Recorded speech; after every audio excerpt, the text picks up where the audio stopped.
Middle east जंग के बीच Iran का एक बड़ा दावा है। दुबई में एक इमारत को निशाना बनाया गया है। इमारत में अमेरिकी सैनिकों के होने का दावा किया गया है। शाहिद ड्रोन जिसका लगातार हम जिक्र कर रहे थे कि कितना खतरनाक इसका निशाना होता है, उसके जरिए ये हमला किया गया है। और दुबई में लगातार जो तस्वीरें सामने आ रही हैं, बार बार ये कहा जा रहा था कि अब वो दुबई की तरफ मुड़ चुका है ईरान, लेकिन ईरान का ये कहना है कि जहां जहां अमेरिकी एयरबेस हैं, दूतावास हैं और अब जिस बिल्डिंग पर भी हमला किया गया है वहां पर अमेरिकी सैनिक जो हैं वो उनके होने का दावा यहां पर ईरान की तरफ से किया गया और इसीलिए निशाना यहां पर बनाया गया है। द्विवेदी जी, लगातार जो हमले हो रहे हैं उसमें दुबई एक सेंटर बना हुआ है। हालांकि दुबई की तरफ से अब इस पूरे मामले में किस तरीके का रिएक्शन आएगा, ये ईरान के लिए मुश्किलें पैदा करने वाला है, क्योंकि वो इन तमाम देशों को भी अपने खिलाफ कर रहा है। बिल्कुल अंजना जी, ऐसे है कि जब युद्ध होता है तो उसके दो पहलू होते हैं। एक तो आप जो मिलिट्री टारगेट्स हैं या मिलिट्री इंस्टॉलेशन है उसको टारगेट करते हैं, और दूसरा होता है जो सिविल इंफ्रास्ट्रक्चर होता है। तो इसमें क्या है कि इस समय जहां तक मैं अपना अंदाजा लगा सकता हूं कि ईरान की जो इतनी क्षमता नहीं है कि वो जो डिफेंस टारगेट्स हैं उनको टारगेट करे। तो उनका ये अभी है कि चलो डिफेंस को नहीं टारगेट कर सकते तो हम जो सिविल टारगेट्स हैं जैसे होटल्स हैं, कमर्शियल सेंटर्स हैं, मॉल्स हैं, वो उसको टारगेट करते हैं। उसमें क्या होता है कि एक भय पैदा होता है पब्लिक में, जिसको कहते हैं फियर ऑफ साइकोसिस। तो वो कोशिश कर रहे हैं कि किसी न किसी तरह पब्लिक को डराया जाए। और यही देखो जो कल जब वहाँ सिनागॉग में भी हमला हुआ जेरूसलम में, वहाँ उनके 9 इजरायलियों की मौत हो गई। तो ये एक टैक्टिक्स है। तो अगर आप मिलिट्री टारगेट्स को नहीं टारगेट कर पा रहे हैं तो आप सिविल टारगेट को टारगेट कर रहे हैं। तो ये एक प्लान होती है, स्ट्रेटजी होती है।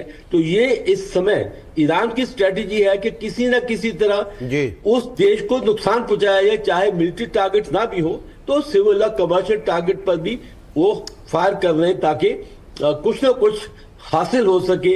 इकोनॉमिकली देखो, इसमें युद्ध में तो इकोनॉमी बहुत ही इंपॉर्टेंट चीज है, तो उसकी बहुत अहमियत होती है। तो वो कमर्शियल सेंटर को हिट कर रहे हैं और बाद में देखेंगे आप स्ट्रेट ऑफ हॉर्मुज पर भी आएंगे ताकि वो तेल की जो यातायात है वो भी बंद हो जाए। तो ये सारे एक तो बंदी है स्ट्रेटजी के हिस्से। और एक और इस वक्त एक बड़ी खबर आ रही है, इस खबर का रुख कर लेते हैं। मिडिल ईस्ट में जंग के बीच अच्छी खबर भी है। खाड़ी देशों में फंसे यात्रियों के लिए अच्छी खबर यह है कि खाड़ी देशों से भारत के लिए विमान सेवाएं शुरू हो चुकी है। आज से एयर इंडिया मस्कट से उड़ाने शुरू करेगी और मस्कट से राजधानी दिल्ली, उसके बाद कोझिकोड के लिए उड़ानें भरेंगी। तो वहीं मंगलुरु, मुंबई और तिरुचिरापल्ली के लिए भी उड़ानें हैं। पहली उड़ान सुबह 10:25 से यहां पर रवाना होगी। तो ये एक अच्छी खबर है। आसिफ जी, लगातार जो परेशानियां हो रही थी, किस तरीके की तस्वीरें सामने आएंगी? ये समझना होगा हमें कि ये एक विंडो है पर्टिकुलर जिसमें फ्लाइंग हो पाएगी। वॉर जोन है, वहां पर रेगुलर फ्लाइंग नहीं हो सकती।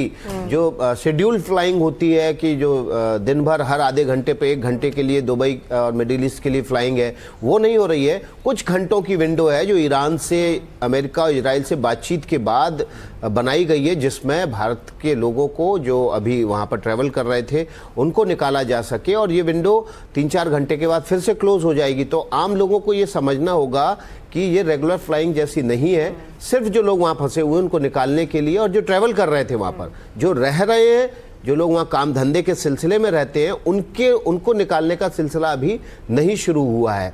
और देखिए ग्रुप कैप्टन, ये जो दिक्कत है अभी लंबी चलेगी ऐसा लगता है वॉर, और नंबर ऑफ पीपल बहुत ज़्यादा है। पूरे मिडिल ईस्ट में 1 करोड़ से ज़्यादा लोग रहते हैं। उनको 1 करोड़ लोगों को निकालना एक बहुत ही हरकुलस टास्क होगा। लेकिन सबसे ज़्यादा मुश्किल ईरान में रहने वाले लोगों के लिए, वहाँ पर फ्लाइंग करना तो अभी भी बहुत रिस्की है, बहुत ज़्यादा रिस्की है। देखिए मैं आपको बताता हूँ, ईरान में हमारे 10,000 स्टूडेंट्स हैं जो वहाँ हायर एजुकेशन ले रहे हैं, मुस्लिम मेडिकल में। अब एक मोटा आकलन देता हूँ, एक हवाई जहाज जाएगा 250 पैसेंजर्स आ सकते हैं। 1000 बच्चों को निकालने के लिए ईरान से हमें 4 जहाज भेजने पड़ेंगे। अगर 10,000 बच्चों को लाना पड़ेगा तो 40 जहाज भेजने पड़ेंगे। असंभव। एक और दिक्कत क्या है, बहुत ही हाईली रिस्की विंडो है। अब ना सिर्फ हमें ईरान से परमिशन लेनी पड़ती है, पश्चिमी और ये जो जैसे कुवैत, यूएई, मस्कट, ओमान, इनसे भी परमिशन, क्योंकि उनको अपना एयर डिफेंस नेटवर्क भी बंद करना पड़ता है। कल जैसे हमने देखा कि कुवैत में गलती से कुवैत की एयर डिफेंस सिस्टम ने अमेरिकन F-15 विमान 3 को शूट डाउन कर दिया गलती से।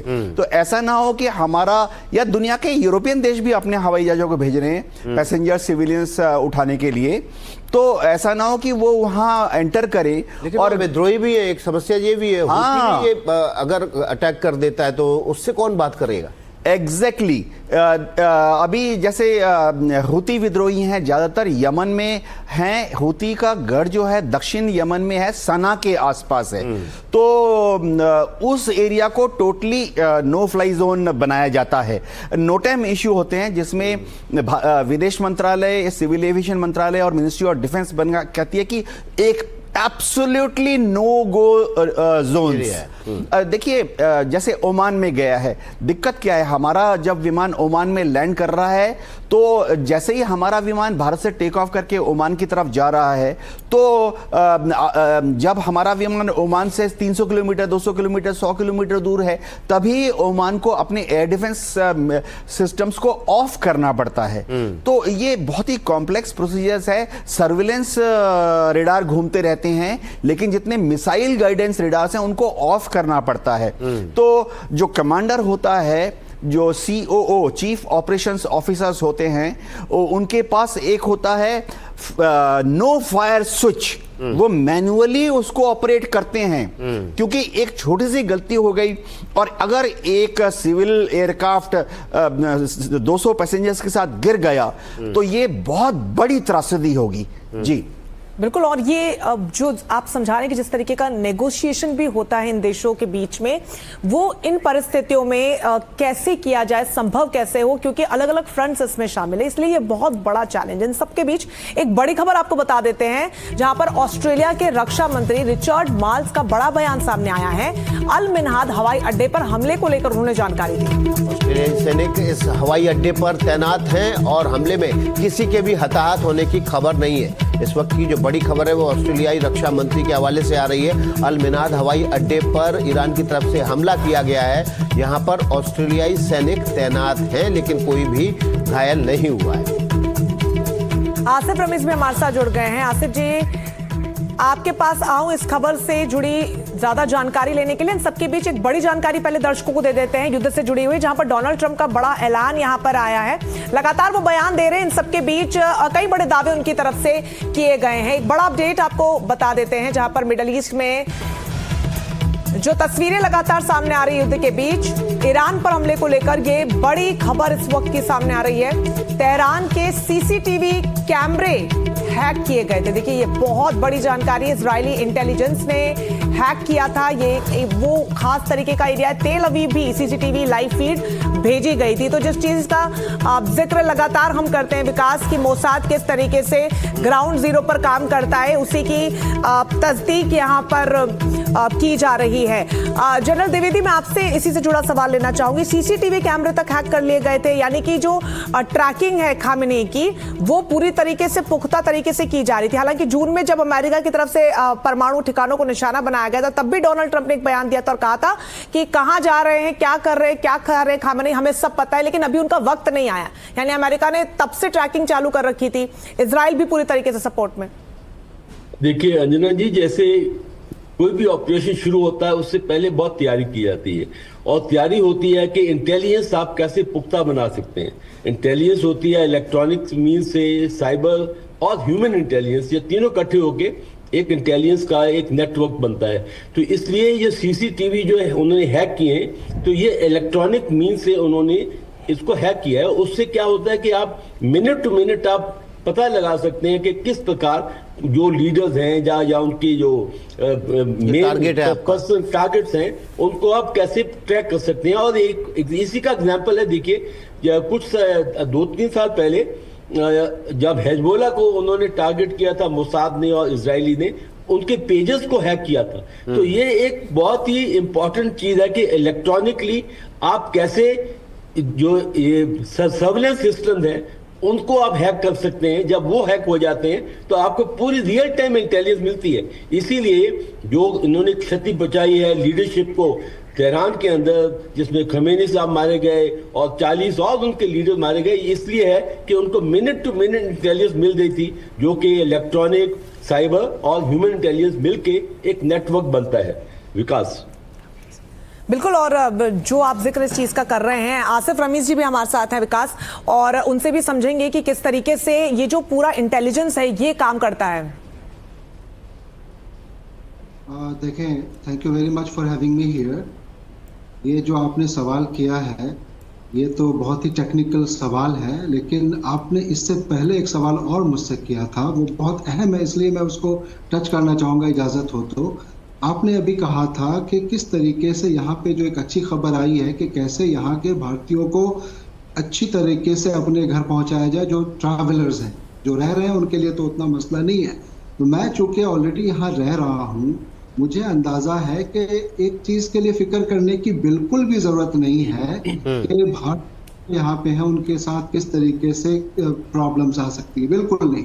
इसलिए कि यहाँ पे जो दूतावास है, अगर मैं सऊदी अरब की बात करूँ, तो वहाँ पे उनको बहुत अच्छा एक्सपीरियंस है, और वहाँ पे अभी जो एम्बेसडर भी हैं, सुहेल एजाज खान साहब या जद्दा में सूरी साहब हैं, ये लोग बहुत ही एक्सपीरियंस लोग हैं। हमेशा से हमने देखा होगा कि किस तरह से काबेली प्रोजेक्ट चला था और उस तरीके से जद्दा से कैसे लोगों को निकाला गया था, लेकिन इसमें घबराने की बात इसलिए नहीं है कि यहाँ की जो हुकूमत है वो इतनी पीस लविंग और इतनी सपोर्टिंग है कि हमें तो उनको सपोर्ट करना होता है कि देखें 3 मिलियन से ज़्यादा लोग यहाँ पे रहते हैं सऊदी अरब में, फिर आप 4 मिलियन के आसपास दुबई में होते हैं, 1 करोड़ के आसपास पूरे मिडिल ईस्ट में होते हैं। हमेशा हमने देखा है कि कैसे लोकल सपोर्ट मिलता रहा है और कैसे अपने घर की तरह यहाँ रखा जाता है। तो ये पहली कोशिश की हुकूमत की होती है। सऊदी अरब की अगर मैं बात करूं तो इनकी कोशिश होती है कि अपने शहरियों को और साथ साथ जो यहाँ पे लोग रहते हैं उनकी हिफाजत करें, और किस तरीके से उनको प्रोमोट करके उनको अगर ऐसी जरूरत पड़ती है तो घर तक पहुंचाए, उसकी नौबत भी नहीं आएगी।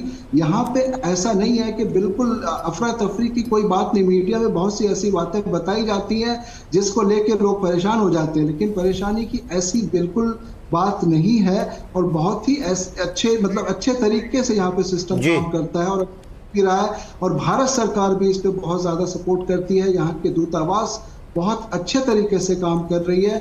और बिल्कुल भी मैं यहाँ पे 30 साल से रहा हूँ, हमेशा आपके डिबेट्स पे भी रहा हूँ, हमेशा ऐसे मौके आए हैं जिसपे बोल के हमने कोशिश की आपके माध्यम से लोगों तक इस बात को पहुंचाऊं। ये बहुत अहम मुद्दा है, इसलिए मैं इस मुद्दे पे आ रहा हूँ कि अभी जो हालात बने हैं, जो इमरजेंसी की सिचुएशन बनी हुई है, उसमें हमें पॉजिटिव तरीके से ये देखना है कि हमारे फ्लाइट्स खुल गए हैं। ठीक, ये अलग बात है कि कुछ देर के लिए खुलते हैं, कुछ देर के लिए बंद हो जाते हैं। ठीक है रमेश जी।